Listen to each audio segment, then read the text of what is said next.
Her daughter-in-law erased her from the baby shower timeline like she was already gone. Elaine Thatcher didn't argue. She documented. By the next sunrise, Brittany's name was stripped from the deed, the trust, and the future. 30 years of silence had built a fortress. Today, she locked the gate. They called her the help, the extra, the leftover. But when the sheriff arrived, only one name was on the title, and it wasn't theirs. Wait, before we go any further, I gotta ask, where are you watching from? Drop it in the comments, and don't forget to subscribe. The backyard looked like a Pinterest board had exploded.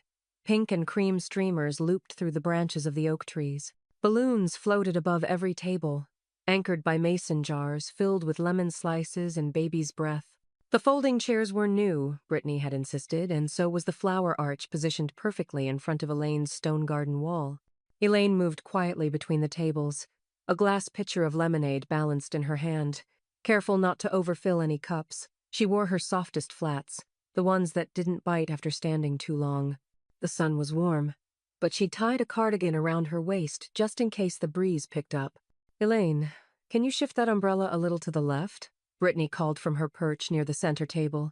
She was in a floral maxi dress and wedge heels, her manicured hand waving like a pageant queen. Elaine didn't reply. She just adjusted the umbrella until the shadow fell evenly across the gift table. Brittany didn't say thank you. She just turned back to her crowd. It was mostly her friends' women in designer sunglasses, with filtered Instagram smiles, and toddlers, named things like Scout and Maven. Jordan stood near the grill, beer in hand, looking like he wanted to disappear into the smoke. Elaine had offered to man the grill, but Brittany had declined. "We've got it covered," she'd said, voice tight. Elaine stood by the drinks table now, wiping a ring of condensation with the hem of her sleeve, when the comment came. Brittany was mid-laugh, holding court. "We just didn't want too many leftovers, you know. Food, decorations." She gestured lazily around the yard, her hand floating right past Elaine family. A pause, then laughter tight, polite, a few scattered looks. Elaine didn't flinch. She placed the wet napkin in the trash and turned her attention to refilling the mint sprigs in the water cooler. A few of the guests avoided her eyes. Jordan scratched the back of his neck but said nothing. From the corner, Riley watched it all. She was seated at the kids' table, sketchbook in her lap, a pencil tucked behind her ear. Without a word, she got up, walked over to Elaine, and gently slipped her hand into hers. Elaine looked down and squeezed back, her knuckles pale against Riley's smaller fingers. They didn't speak. They didn't need to. Later, when the guests were gone and the balloon arch deflated onto the lawn like a surrendered flag, Elaine gathered stray napkins from beneath the hedges. Brittany and Jordan were inside, arguing quietly about the leftover quiche. The punch bowl still held 2 floating slices of lemon and 1 baby-themed ice cube. Elaine emptied it into the sink, rinsed it clean, and wrapped it in the same towel her mother once used for Sunday roasts. She moved through the kitchen silently, picking up what wasn't hers, placing what was back where it belonged. A stray pacifier, a wine glass on the windowsill, a printed schedule labeled "Baby Shower Timeline, Brittany's Big Day," with Elaine's name nowhere on it.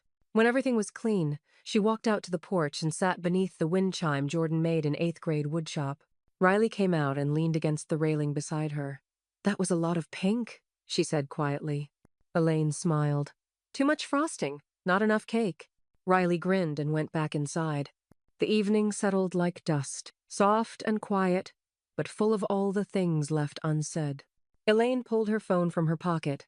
The screen lit up her face as she tapped out a message. "To Patrice. I think it's time."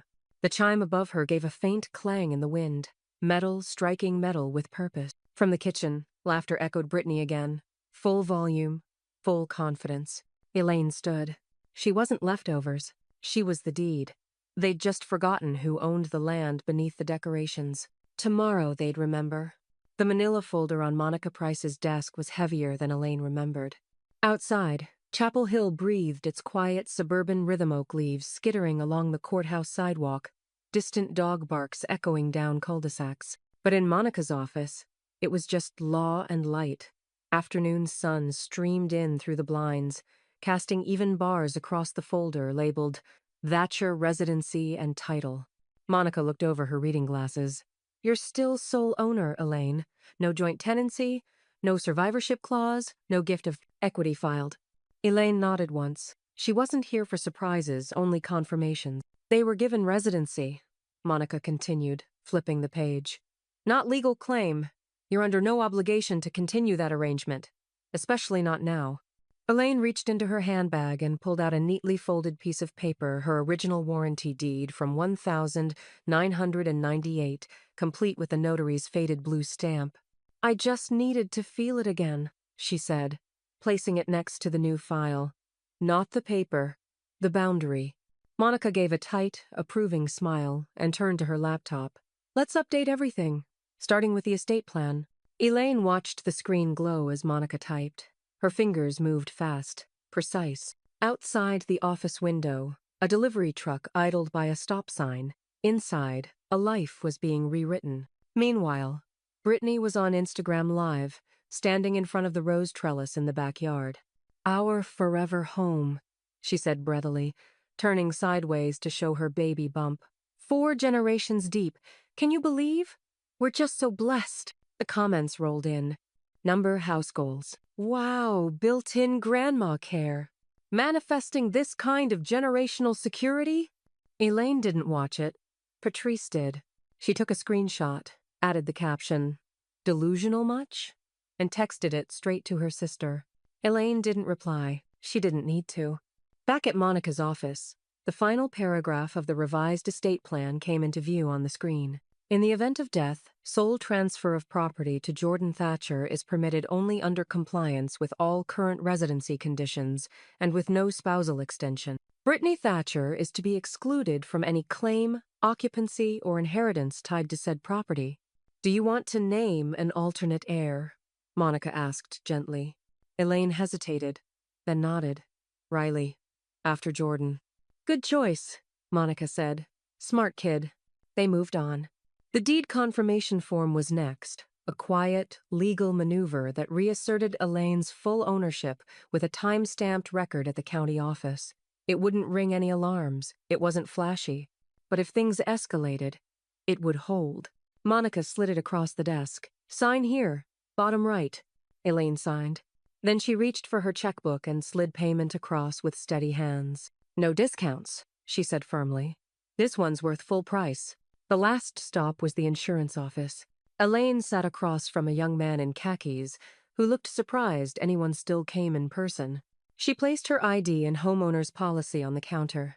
I'd like to remove a name from the listed residents. Of course, he said, typing quickly. Which one?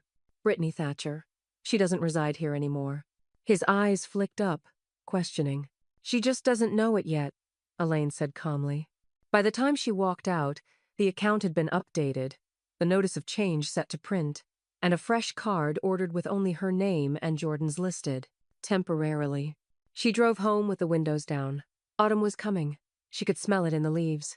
Inside the house, Brittany's voice echoed faintly from an upstairs Zoom call. Something about nursery wallpaper sponsors and affiliate links. Elaine didn't stop to listen. She walked into her study, closed the door, and placed the updated estate binder on the shelf between her cookbooks and travel journals.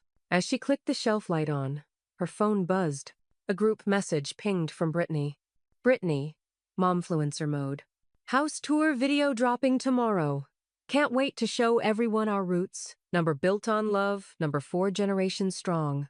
Elaine stared at the message, then quietly replied, Elaine, make sure you get a good shot of the front door. She didn't wait for a response. Tomorrow, the locks would be next. Elaine knew something was off the moment she turned into her own driveway and spotted the unfamiliar black SUV idling near the curb. The license plates were out of state, the bumper branded with the logo of a luxury home design firm, Hearth and Beam. She parked in front of the garage and listened. Voices, male, confident. Inside her house, she entered through the side door, set her keys quietly in the ceramic bowl near the mudroom, and stepped into her living room only to find her dining table cleared of placemats, fruit bowl, and framed family photo. In its place, blueprints, swatches, a fabric sample hanging like an afterthought off the edge. So if we knock through this wall, you get a proper open concept flow, the man in the blazer was saying. He pointed at the plans. Then here, A built-in breakfast nook with custom shelving perfect for baby stuff. We can do the whole remodel in phases, starting with the nursery and converting the laundry room. Elaine stood silently at the entryway, not speaking yet. Brittany was seated primly at the head of the table, one manicured finger tapping her phone, the other holding a smoothie with a reusable straw. "And we'll want farmhouse trim around the new windows," she said breezily, without looking up. "Not that builder, basic stuff." Jordan was there too, arms crossed, nodding, not meeting anyone's eyes. Elaine cleared her throat. They turned. "Oh," Brittany said, like she'd caught a dog tracking mud inside. "You're early." Elaine's voice was even. "Whose budget is this under?" Brittany blinked. "We're just gathering ideas." Elaine walked forward and looked at the plans. No placeholders, no estimates. These were finalized prints, names, signatures, a logoed watermark in the bottom right corner. Jordan tried. "We figured. You know, it's kind of our place now, too?" Elaine turned to him, sharp and clear. "You figured wrong." Then she walked out, past the stunned designer, past the glossy flooring samples. She didn't slam the door. She didn't raise her voice. She just left. By the time Monica opened her office door, Elaine was already seated in the waiting chair, her hands folded over a single yellow envelope. "No appointment?" Monica asked, arching an eyebrow. "I don't have time for one," Elaine said. "I want to revoke their residency. Today." Monica didn't flinch. "Okay," she said, already turning toward her keyboard. "We'll call it a preliminary revocation. You're within your rights." Elaine handed her the envelope. "Their plans. They're drawing blueprints in a house they don't own." Monica scanned them, then nodded grimly. "Delusion has architectural drawings now. Impressive." The document was short, 4 paragraphs, precise legalese, calmly worded. The phrase, "revoked by grantor at will," appeared twice. Elaine signed without ceremony. "Do you want me to send the delivery?" Monica asked. "No," Elaine said. "I'll hand it to them when it matters most." Later that afternoon, Elaine knelt in her backyard, trimming dead basil from the herb bed with a pair of rusted kitchen scissors. Dirt softened her palms. Sunlight freckled her forearms. She didn't wear gloves. The house behind her was quiet again, the designer gone. The smoothie cups rinsed but not put away. A single swatch of ivory curtain fabric fluttered against the screen door before slipping to the floor. Footsteps approached. She looked up to find Riley, backpack still on, holding a flyer in one hand. "Hi, Grandma." Elaine smiled, genuinely. "Hi, sweetheart." Riley sat cross-legged beside her in the grass and handed over the flyer. A school art show invitation, hand-drawn in colored pencil. Below her name was the title of her piece, "Home is What You Save." "You want to come?" she asked. Elaine touched the edge of the paper like it was a pressed leaf. "I wouldn't miss it." Riley grinned and stood, brushing off her jeans. As she walked back toward the house, she paused at the door. "Grandma?" "Yes?" "Don't let them make it theirs." Elaine looked at her, really looked at her, then nodded once. "I won't." Inside the house, Brittany's voice started up again, complaining about light fixtures. Jordan replied with something noncommittal. Elaine returned to her scissors. Next week, she would begin removing what didn't belong. Not with arguments, with paper. Elaine walked the halls of her own house like it was an estate sale she hadn't approved. One hand trailed the wall, fingertips grazing surfaces that felt increasingly foreign. The framed prints had changed. Gone were the botanical watercolors she'd hung decades ago. In their place, faux, rustic typography signs. Good vibes only. Live. Laugh. Love. One simply said, "Blessed AF." She paused at that one, squinting at the crooked angle. The command felt less like a joke and more like a dare. In the front room, Brittany had swapped out Elaine's upholstered armchair for a shapeless beanbag monstrosity. The coffee table, sturdy oak piece from Elaine's late husband's woodshop days now, sat in the garage, replaced by a mirrored slab that reflected nothing but ring stains and poor decisions. Elaine pulled out her phone and began taking quiet photos. Not for Instagram, for documentation. Each item Brittany had ordered using Elaine's address came with tracking emails, discount perks, and the growing illusion of ownership. Brittany's latest Splurgia faux marble bassinet, tagged in her baby nesting must-haves, real still had the shipping label folded inside the box. Elaine snapped a close-up of the packing slip.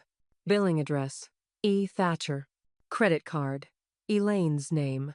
Rewards program, linked to Brittany's Momfluencer account. She moved room by room, quietly archiving the lie.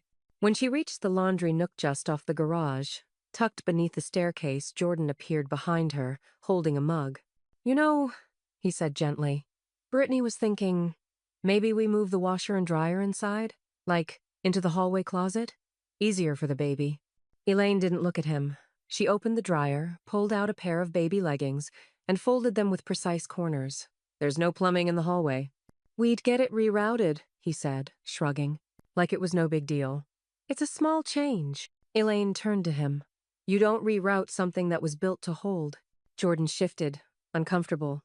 She added evenly, "Some things were meant to stay where they are." He left without arguing. That evening, Elaine sat across from Patrice at the kitchen table. The good china was in storage, but the tea tasted the same in chipped mugs. "She's trying to lay claim without saying the words," Patrice said, stirring a sugar cube into her cup. "One purchase at a time. One project at a time." Elaine nodded. "It's not just the furniture anymore. It's the structure. The way they talk about it. Move this, tear down that, as if it's already theirs." Patrice leaned back.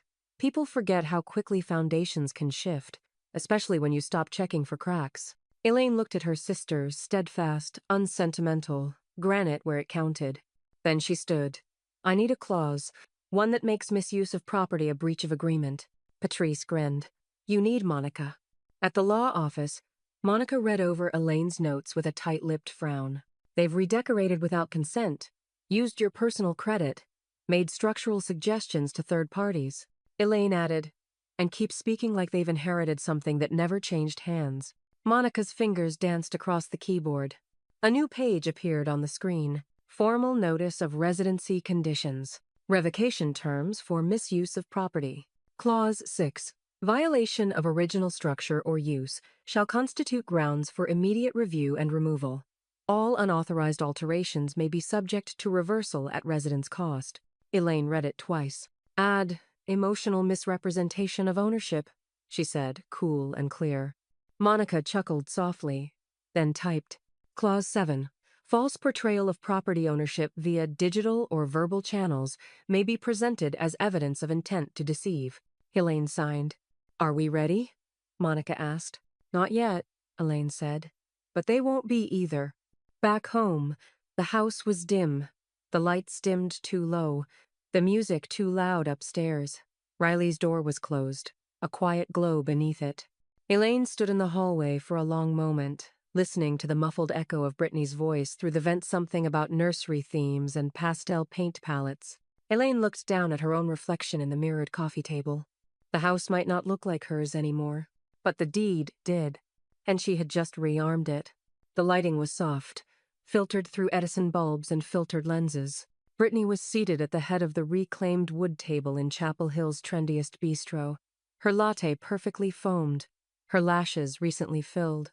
She was flanked by women who dressed like motherhood was a sponsored event and spoke in hashtags even when the cameras weren't rolling. Patrice's friend, Belinda mid-60s, retired middle school principal, and famously underimpressed, was seated 2 tables away. Quiet, cardiganed, uninvited. She watched the group with the steady calm of a woman who had outlived trends. "So," Brittany said, flicking her hair over one shoulder, "we're just waiting for the paperwork to catch up. I mean, the house is basically ours at this point." A few heads tilted, impressed. 4 generations, same address, she added. "It's just legacy, you know?" Belinda took a slow sip of water and tapped record on her phone beneath the table. Elaine was in the garden when the video arrived. She was pruning back the overgrown azaleas, gloves off, sleeves rolled, when her phone buzzed in her apron pocket. From Patrice. Attachment. Voice memo. Text. "Belinda caught something you'll want to hear." Elaine stood in the shade and listened. Once, then again. By the 3rd replay, she had already removed her gloves and was heading inside. At Monica's office, the mood was colder than usual. Not angry, not even urgent. Just efficient. "Update the will," Elaine said. "Jordan may inherit the right to live there. Brittany gets nothing. No title, no tenancy, no backdoor clause. Monica raised her brows slightly, but didn't question it. Understood. Do you want to limit transfer by marriage? Elaine didn't hesitate. Add a clause. No spousal survivorship. If Jordan passes, rights terminate unless Riley's of age. Riley? Monica asked. She'll be my contingent trustee, Elaine said, voice firm. He's the bridge. She's the landing. Monica nodded, already typing. Got it. The document grew line by line. Words like irrevocable, uncontestable, grantor discretion embedded like steel beams in a concrete pour. Elaine read each clause aloud before signing, her tone measured, unshaking. Then she pressed the pen to the dotted line at the bottom. There, she said. Now the paperwork's caught up. Back home, the silence felt heavier. Not hostile, just hollow. Brittany had gone out again. Jordan was upstairs, headphones on. The dishwasher hummed with one of Elaine's settings. Not IRA. Somewhere under the noise, a bill reminder dinged on her phone. She opened the Energy app. 2 names listed. A few taps later, Brittany's was gone. She did the same with the water bill, then the internet, then trash collection. All changed. All centralized under the estate's trust name. She wasn't cutting Brittany out emotionally. She was cutting her out administratively, one login at a time. That evening, Riley wandered into the study while Elaine was filing the updated documents. Her arms were full of sketchbooks and half-used colored pencils. Grandma, she said, do you think houses know when they're being fought over? Elaine looked up, caught off guard by the softness of the question. I think houses remember who chose them, she said. Who kept them? Riley smiled, then opened her sketchbook and showed Elaine her latest piece, a drawing of their front door with roots growing from the threshold like a tree. It's called Inheritance, she said shyly. Elaine looked at the sketch for a long time.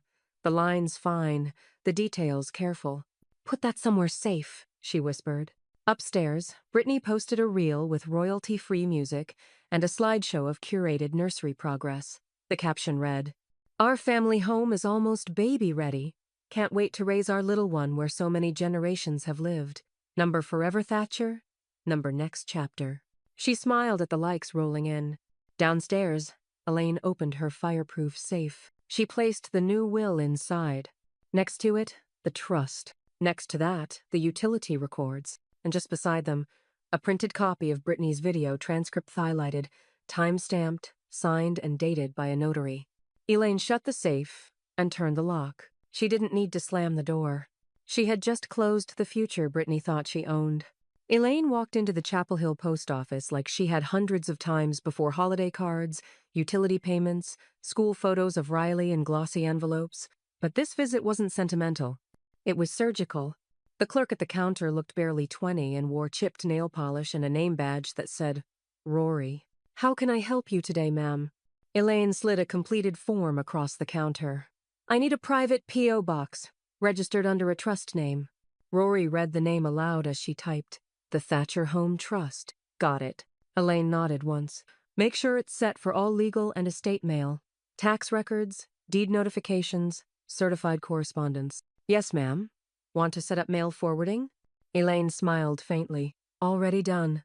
This is just the finish line. Within 15 minutes, she held a new key in her palm. Cold brass, number 221. She turned it slowly in her fingers. Not sentimental, but satisfying. Back at the house, the mail slot clattered mid-afternoon, nothing dramatic. Just the quiet thump of envelopes hitting tile. Elaine waited a beat, then scooped up the small pile and carried it into the kitchen. A glossy envelope was missing. She could tell immediately. The county seal was always faintly embossed in the corner. She'd felt it on paper so many times she knew it by texture. Later, she'd find it rerouted safe and sound in her new box. But Brittany noticed its absence before Elaine ever had to explain it. Did we get the county valuation yet? She asked Jordan that evening, rummaging through the mail tray like it belonged to her. Jordan shrugged. Dunno. Maybe it's late? Brittany squinted. It always comes this week. Property tax projections or something. Elaine didn't glance up from her tea. Some things shift schedules. Brittany rolled her eyes and turned away. But Jordan he looked at Elaine for a long moment. Not angry. Just starting to suspect. That night, Elaine stood in the study with Riley, sorting documents into labeled folders. One stack for trust administration, one for house history, one for what Patrice liked to call proactive fireproofing.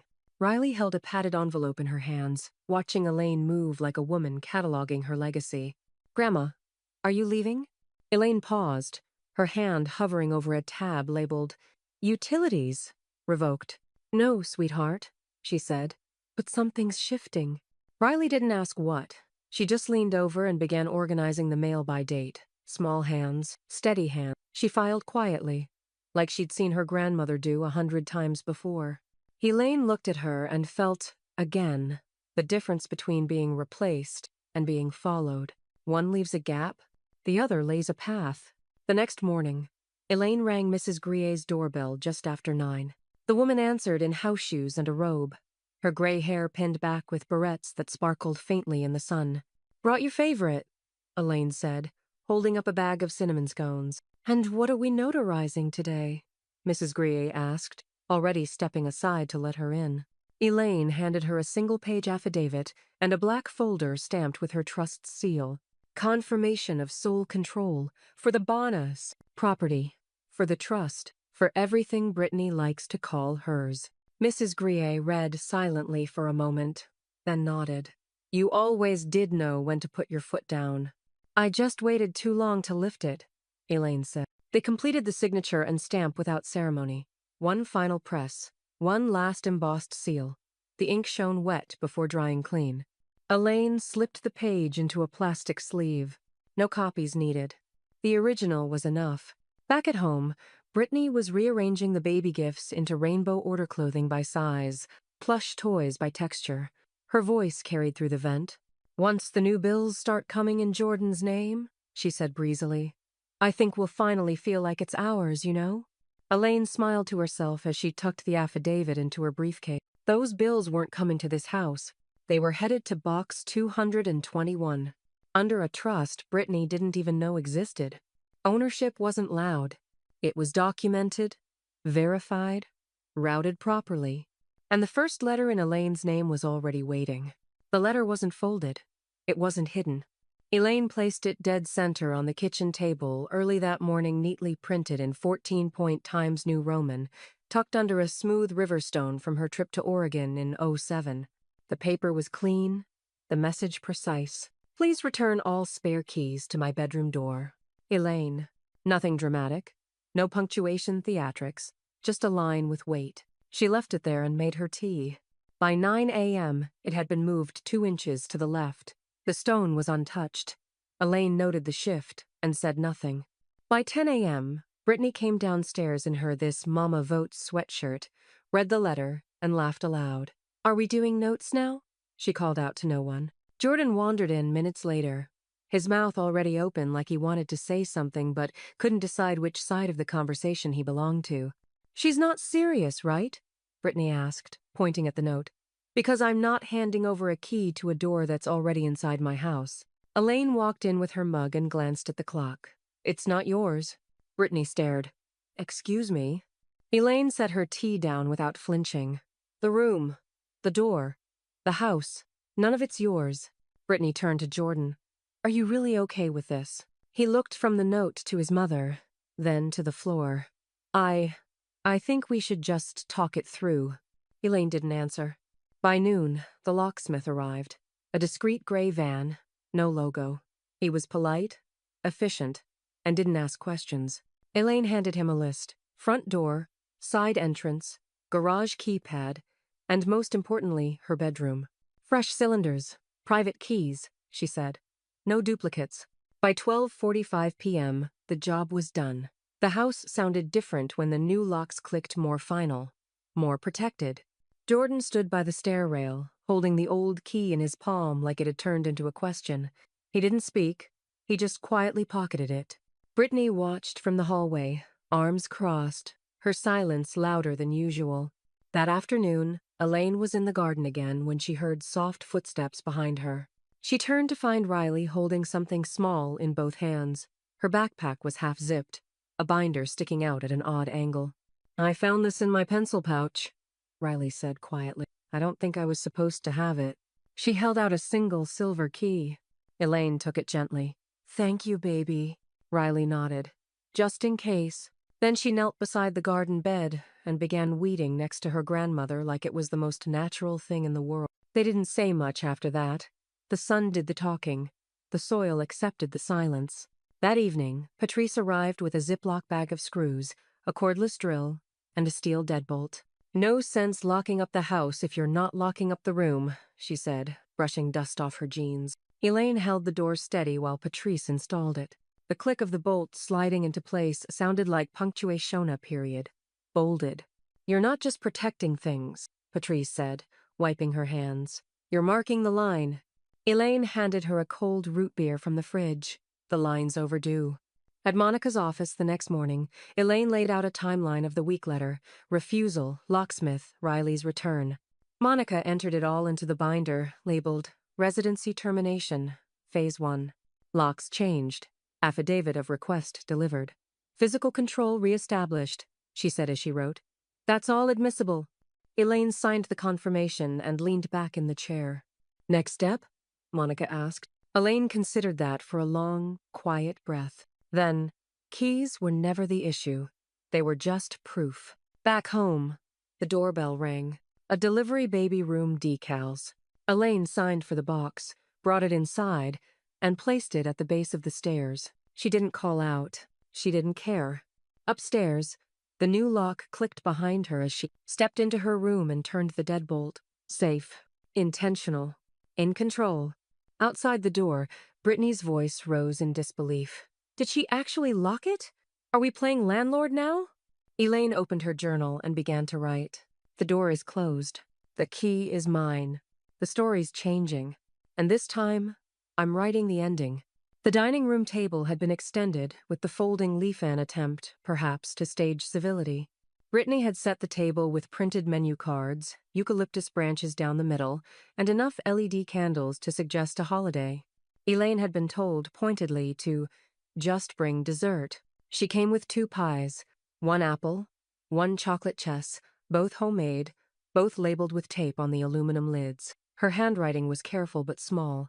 She placed them quietly near the end of the buffet line and stepped back. Brittany was in full performance, mo-decorated hostess smile, linen apron over a dress too tight for comfort.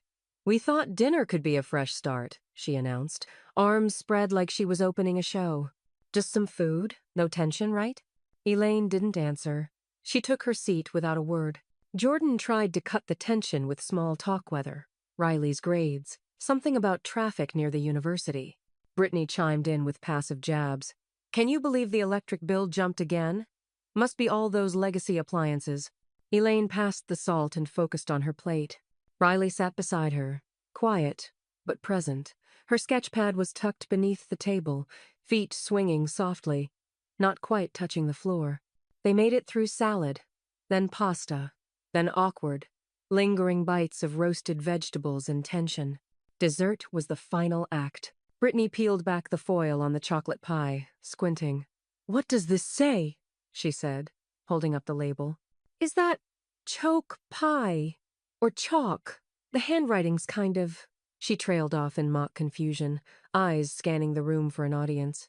A few polite laughs, mostly silence. Elaine looked up, fork in hand. She didn't blink. "It says chess, as in the game, as in strategy." Riley reached under the table and gave Elaine's hand a quiet squeeze. Elaine squeezed back. For a moment, the clatter of forks and the hum of Brittany's playlist filled the air. But then Elaine stood, the linen napkin folded neatly beside her plate. She picked up her wine-glass knot. A toast, not a speech, just one sentence. "This is my last meal in this house, with you living in it." Jordan froze mid-bite. Brittany set her fork down too hard, clinking against the plate. "Excuse me?" Elaine didn't raise her voice. "You heard me. What the hell does that mean?" Elaine reached into her cardigan pocket and pulled out a small stack of envelopes. She placed them carefully beside each plate: Jordan's, Brittany's, and her own. "Check your mail," she said, then turned to Patrice, seated across the table. "They'll need the date stamped." Patrice reached into her purse and held up a small white receipt with a gold seal. "Sheriff's office delivers tomorrow. Certified drop-off." Jordan stood suddenly, napkin falling. Mom, can we just talk for a second privately? Elaine didn't flinch. You had months. Brittany was flush, now confused and indignant. You can't just evict us. Elaine turned slowly. I'm not evicting you. I'm revoking permission. Big difference. Silence. Outside, wind brushed the window panes. Riley reached under the table again. But this time, she passed Elaine a folded piece of notebook paper. Elaine opened it. A sketch of a house split cleanly down the mid-alone, half dark and chaotic, the other calm and full of roots. At the center, a woman holding keys. It's called Exit Wound, Riley whispered. Elaine smiled and kissed the top of her head. Then she walked to the kitchen, took her half-finished pie, covered it neatly with foil, and tucked it back into her tote bag. Jordan followed her halfway, voice low. Mom, are you really doing this? Elaine looked over her shoulder, eyes steady. I already did. She opened the front door. The wind caught the edge of the eucalyptus runner, lifting it just enough to unsettle the entire table. No one moved. Elaine stepped outside and let the screen door close behind her. Tomorrow, the sheriff would bring the notice, but tonight the real departure had already happened. The sheriff's cruiser pulled up at 8:07 a.m. sharp. Civil, not sirens. Official, not aggressive. Elaine watched from the upstairs window, robe tied, coffee cooling in her hands. She didn't need to go down. She'd already signed every form, filed every affidavit, time-stamped every step. The deputy in the crisp uniform stepped out slowly, papers in hand. Brittany opened the front door with a toddler's sense of timing still in slippers, mascara smudged from the night before, an oversized hoodie that said, "Tired is my aesthetic." Jordan appeared behind her, barefoot, rubbing sleep from his eyes.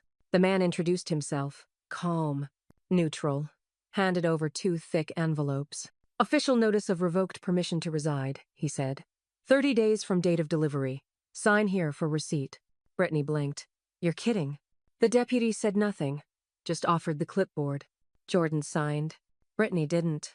She took the papers and slammed the door in his face. By 9:30 a.m., her phone was already glowing with activity. Brittany had posted a sepia-toned selfie head tilted just enough to look tragic, lip gloss catching the light. The caption read, "When betrayal comes from the people who once rocked your babies, you learn to rock your own damn world. No one can evict your spirit."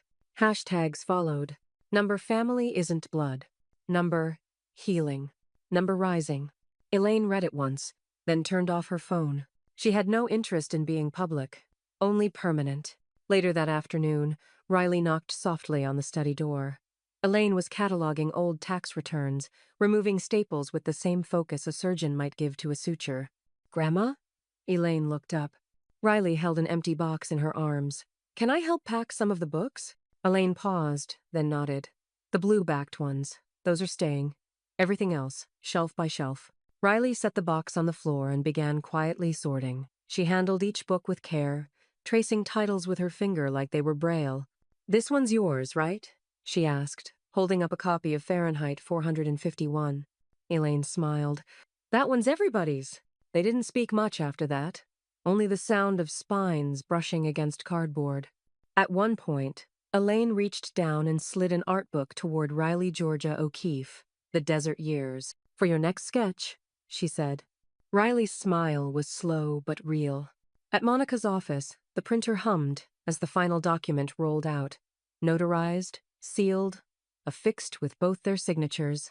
"Revocation of co-occupancy rights is now on file with the county," Monica said, placing the document into a clear sleeve.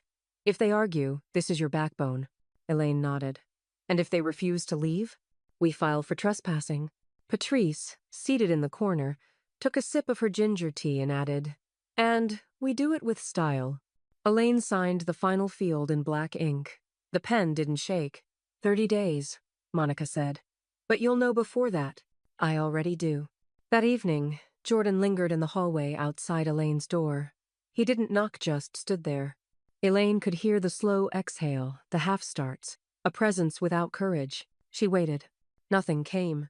Eventually, she heard his footsteps retreat. She turned back to her binder. Downstairs, Brittany paced in the kitchen. The eviction notice crumpled and re-flattened on the counter. She clicked open a new Instagram story. Her voice was shaky, performative. Some of you have asked how I'm holding up. It's hard, honestly.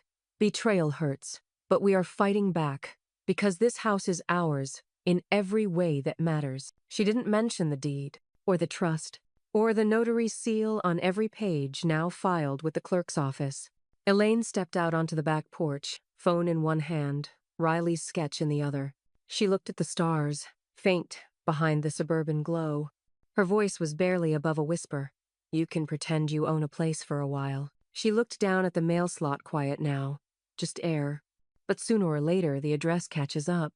The lock behind her clicked softly into place. They had 30 days to clear out. She had already moved on. Not to a new house. To ownership no one could take back. Tomorrow, the countdown would begin. And the clock was hers to set. Elaine noticed the change before she even opened the door. The faint scent of lavender oil and baby powder, the telltale silence too curated, the kind that buzzed with anticipation, not peace. She pushed the guest room door open, slowly, deliberately. It was unrecognizable. Gone were the twin daybed and bookshelf. In their place, a crib painted blush pink, a faux shiplap accent wall with a decal that read, "You are our greatest adventure," and a cream-colored glider chair placed for perfect lighting during daytime feeds. Across the wall, a felt bulletin board was pinned with ultrasound photos, gift registry flyers, and Elaine's breath caught a hand-drawn sketch by Riley. A child curled up inside a heart-shaped seed. Elaine stepped inside without a word. From behind her, Brittany's voice rang out like she was narrating for a vlog. We went with sage and blush. Trendy, but timeless, you know. Elaine didn't respond. She pulled out her phone and began taking photos. Wide shots, close-ups, wall angles, the new shelving, the Amazon sticker still on the diaper pail. Jordan appeared in the doorway, rubbing his temples. Mom, this wasn't supposed to be hostile. It's just a room. For the baby. It's symbolic. Elaine turned her phone toward him as the shutter clicked. You can't undo this, he said quietly. Elaine tapped the screen. Again. I just did. Later, in Monica's office, the photos sat in a folder labeled Unauthorized Alterations, Room 4A. Monica flipped through them, nodding slowly. You're within rights to request full restoration. It's your property. No renovation was consented, no lease exists, no shared asset. Elaine's eyes didn't leave the folder. Can I have it repainted? Monica reached for her tablet. Beige, I assume? Builder beige, Elaine said. The kind that erases everything. The crew arrived 2 days later. 2 vans, 4 men, neutral uniforms, unbothered faces. They didn't ask questions. Elaine had provided exact instructions, all nursery items to be boxed and placed in the garage. No damage, no confrontation, just removal. The crayon-colored books were packed in silence. The baby monitor taken off the wall with careful, deliberate hands. The name decal peeled in one long strip and folded into a trash bag. Elaine stood in the hallway, arms crossed, watching. Jordan hovered behind her. You didn't even let her take pictures first. She already did, Elaine said. That's what the room was for. Downstairs, Brittany refused to come up. Her latest story post read, There's something deeply violent about erasing a child before they arrive. She was sitting at the kitchen island when Elaine passed by on her way to the mailbox. Elaine didn't speak. Brittany did. You've made your point. Loud and clear. Elaine didn't slow. Not loud. Legal. Before the crew packed the last box, Riley slipped quietly into the room. She moved to the bulletin board. Her sketch was still there, barely pinned. The corners curled like they knew what was coming. She pulled it down slowly, rolled it, and placed it into the art tube she carried with her now. More and more. One of the workers looked over. You want us to keep this one? Riley shook her head. Number? This one's mine. Elaine watched from the doorway, her hands behind her back, as Riley carried the drawing out like a flag that no longer needed to be raised. By sunset, the room was beige again. No decals, no soft pink, no whisper of what had tried to plant roots. Elaine stood at the doorway. She stepped inside, walked the perimeter once, then turned to the head of the crew. Good work, clean lines. He tipped his cap. Feels lighter now. Elaine nodded. That was the point. In her bedroom later that night, Elaine opened her journal. On the first line, she wrote, "They built a nursery in a house they didn't own. I reclaimed it with paint. Inheritance isn't sentiment. It's boundaries in beige." The clock beside her ticked into the next day. 23 days left, but one room had already been returned. Elaine stood at the kitchen window, the same window she'd once watched Riley chase fireflies through. The morning sun hit the counter like it remembered how to land without drama. It was day 31. They hadn't left by the deadline, but they had left. Jordan had packed 2 duffels and a laptop bag and slipped out just after sunrise. No goodbyes. His car idled in the driveway for nearly 10 minutes before it reversed down the street like he was waiting for something that never came. Brittany hadn't been so quiet. At 8:47 a.m., she exploded. A mix of indignation and desperation spilled out onto the front lawn, shouts about betrayal. "Family! What kind of woman does this?" Her phone was angled up, catching tears at a flattering tilt. The neighbors peeked from blinds, some openly watching from porches. Elaine didn't flinch. She didn't engage. She simply pressed record from the living room window, sound clear, frame steady. 1 uninterrupted minute of sidewalk theatrics for legal documentation. No commentary. Just truth on video. By 10 a.m., the cleaning crew arrived. A woman named Nia led Thema no-nonsense type with latex gloves already snapped into place. "We're doing full reset?" she asked. Elaine handed over the checklist. Deep clean. All bedrooms, bathrooms, baseboards, air vents too. And the carpets? Scrubbed like they've never been walked on. The team went to work, each step efficient and thorough. Elaine trailed behind occasionally, pointing to overlooked shelves or forgotten corners. In the hallway, a crumpled baby sock peeked out from under the radiator. Elaine picked it up, turned it once in her palm, then dropped it into the trash bag without ceremony. By noon, the locksmith arrived. Same discreet gray van. Different technician. Full replacement, Elaine said, handing over the key packet. "No duplicates this time. 1 for me, 1 for my trustee." The locks clicked. A fresh, definitive sound. 1 door, then the next, then the garage, and finally her bedroom. Outside, the wind shifted slightly, scattering a few leaves across the freshly swept porch. Brittany was long gone. Her last shout had ended with, "This isn't over," but it had sounded more like a question. Inside, the air was still.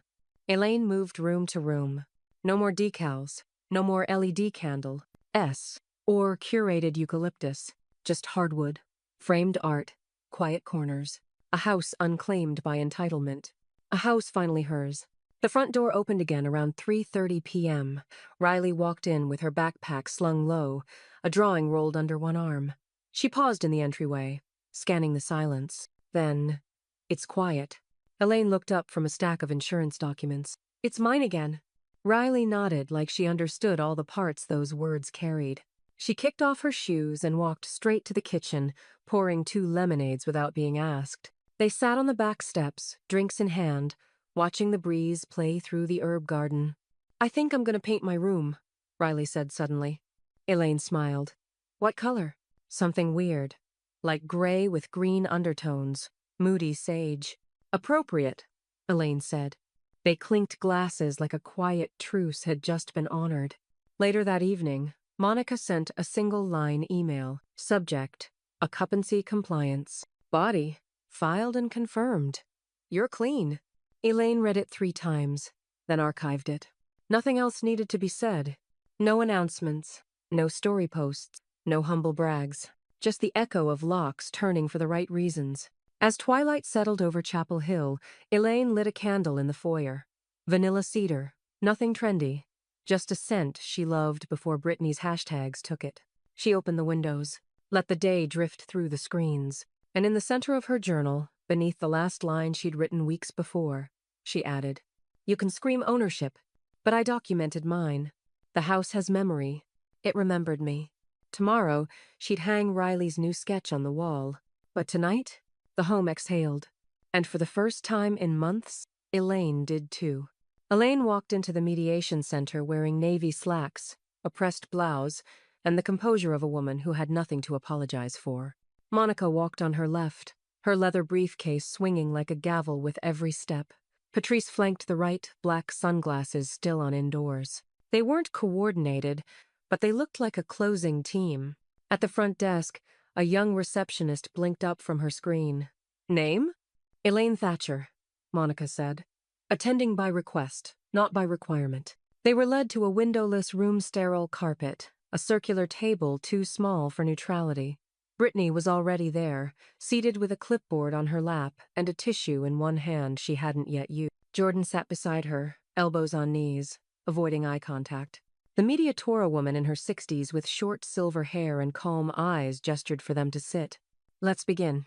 Brittany spoke first, trembling voice, watery eyes. I just don't understand how someone who said they loved us could put us through this. The stress, the instability. I've lost sleep. Jordan's been devastated. The baby, she dabbed at her eyes now. We've experienced emotional damage. Frankly, I'd say elder neglect, too. She's isolating herself. We were trying to help. Elaine didn't blink. Patrice's face didn't move. Monica opened her folder and began to speak with clinical calm.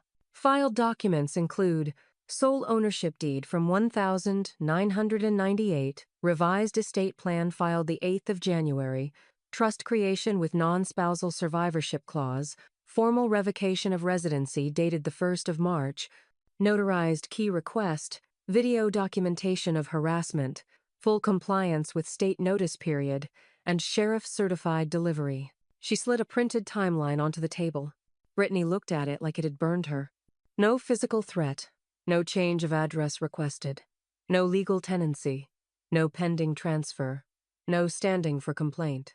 The mediator nodded slowly, tapping her pen once against her notepad. Any response to the documentation? Brittany looked to Jordan. He said nothing. Elaine finally spoke. They didn't want space. They wanted possession. That's when Riley's voice came in soft but clear, seated quietly behind Patrice. They just wanted her out of the picture. The mediator turned. Who are you? I'm her granddaughter, Riley said. I lived in the house too. And you feel safe now? I feel like I got my grandmother back. Silence filled the room like an arriving tide. The mediator sat back in her chair and closed the folder in front of her. This is not a mediation. There's no conflict to resolve. The property owner has legal standing. The complainants do not. She stood. This hearing is concluded. Brittany's mouth fell open. Wait, what? You're not even going to let us? No standing, the mediator repeated, walking toward the door. And no jurisdiction for sentiment. Monica stood smoothly, tucking her files away. Elaine buttoned her jacket. Patrice offered a small smile that didn't quite reach polite. They left Brittany mid-sputter. Jordan didn't follow. An hour later, they sat at a corner table in Finch and Thistle Bakery, a little spot Elaine had loved before Brittany had ever tried to reinvent the neighborhood. 3 plates, warm almond croissants. Patrice poured tea from the pot and passed sugar without needing to ask. Well, she said, that was satisfying. Elaine took a slow sip, then looked at Monica. You were surgical. Monica cracked a rare smile. Precision is the only cure for delusion. Elaine reached into her purse and pulled out Riley's newest sketch-an outline of the house, now surrounded by open space. No chaos, just grounded walls. She laid it flat on the table. I think this one gets framed. Outside, Chapel Hill moved in its usual rhythm college kids with earbuds, a dog tied to a lamppost, wind brushing the awning like nothing extraordinary had just occurred. But inside that bakery, Elaine wasn't just celebrating a legal win. She was reclaiming something quieter. Her name, her boundaries, her space. Tomorrow, she would walk through her house without watching her back. And tonight, for the first time in years, she would sleep behind a door she'd locked by choice, not fear. Across the table, Patrice raised her cup. To the woman who didn't just keep the house, she said, but cleared it. Elaine lifted hers in reply. To closure. Elaine sat at Monica's conference table with the steady posture of someone signing not just papers but permanence. The sunlight slanted across the wood in long strips, illuminating 2 thick binders and 1 thin folder with a gold-embossed seal. The Thatcher Living Trust. This is the last step, Monica said, sliding over the signature page. Living Trust, Riley as sole beneficiary. All assets pass Kleno probate. No contestation. Elaine nodded once, then reached for the pen. No spouse succession? Locked, Monica confirmed. Jordan inherits residency if alive and in good standing. No partner or spouse receives access by proximity. Brittany is disqualified in every clause. Elaine paused, pen hovering. Then, add a secondary line. Monica lifted an eyebrow. What kind? Elaine's voice was even. If Riley declines, the house goes to Chapel Hill Community Arts. Patrice, seated across from them with a knit scarf in progress, glanced up. You giving the house to the arts if Riley passes? Elaine met her gaze. If it's not going to stay personal, it's going to serve the public. But not Brittany. Not ever. She signed, slowly, clearly, with full pressure from her hand. Monica sealed the document in a sleeve, then passed over a final copy. Elaine slid it into her briefcase. It's done. That evening, the email came. Subject line. None. From Jordan Thatcher. Message. You didn't have to cut her out.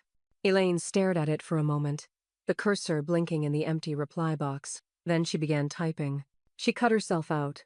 I just signed it. No greeting. No sign-off. No apology. She hit send. In the morning, Elaine sat on the porch steps with a mug of black tea. Patrice joined her in silence, settling beside her with the ease of long friendship. She'll find another house, Patrice said after a while, gaze fixed on the breeze moving through the pine. You didn't ruin her life. You just reclaimed yours. Elaine smiled faintly. That's the part people never believe. They think keeping your boundary means ruining theirs. And sometimes, Patrice added, they confuse invitation with inheritance. They sat without speaking after that. A soft kind of victory hummed between them. No parades, no applause, just clarity. Inside, Riley sat at the dining table with a ruler, an eraser, and a fresh piece of watercolor paper. The sketch was different from her earlier ones. This one wasn't metaphor. It was memory. The house from the front, clean lines, deep porch, the faint shadow of a woman in the upstairs window. The mailbox read Thatcher in careful block letters, and beneath it, in pencil so soft it was almost missed. But hers. Riley shaded in the shadows beneath the rose bushes, then flipped her sketchbook closed and tucked it into her portfolio case. College review next month, she said aloud, not to anyone in particular. This one's going in. Elaine, passing through the hallway, caught the corner of the drawing before Riley zipped it up. She didn't ask to see it fully. She didn't need to. The signature in the bottom right corner was enough. R. Thatcher, 2025. That night, Elaine walked through the house again. Not checking, not guarding, just remembering. The echo of her husband's boots near the workbench, Riley's school shoes by the mudroom, the birthday banner Patrice had taped up crookedly last fall. She paused in front of the mirror in the entryway, the one Brittany had tried to replace with something lighter, more modern. She looked at her reflection. Older, sharper, still here. Then she opened her journal and wrote 3 lines. I named the next owner. I rewrote the future. This house will not forget me. She closed the book.